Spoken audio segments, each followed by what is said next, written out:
Bring in Sarah Isgur-Flores. She's the Director of Public Affairs for DOJ for the Department of Justice. Great to have you here. Thanks so much, Sarah, for joining us. Morning, guys. Good morning. So will the DOJ, will your organization or your department, will you appoint a special counsel in that Uranium One case?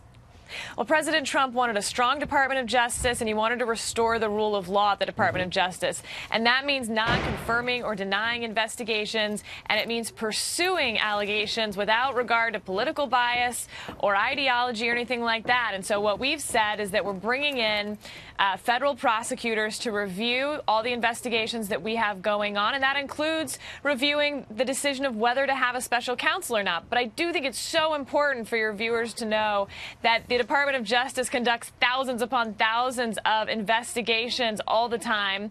And in the history of the Department of Justice, we've only had two special counsels. So the department is incredibly able to conduct investigations without special counsels, where there's not a conflict of interest and where there's not that factual basis where you need a special counsel. Sarah, what is that threshold, though? As you pointed out, extremely rare for the special counsel. What criteria would you be looking for in the Uranium One case?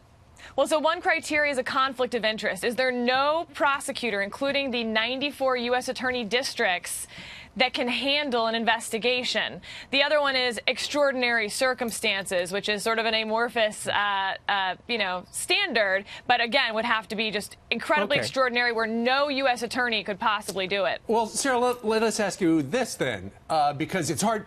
As people look at the Department of Justice, you guys go, well, we're looking into it.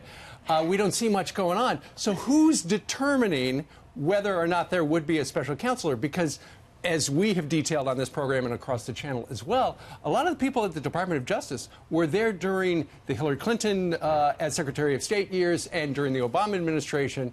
And some people think, they just seem too conflicted to be, fair and balanced on this. President Trump has put in an incredible leadership team at the Department of Justice. I mean, this really is about restoring the rule of law, actually having separation of powers again between the legislative and the executive and the judicial branches. But who's making the determination? Who are the judges inside the DOJ?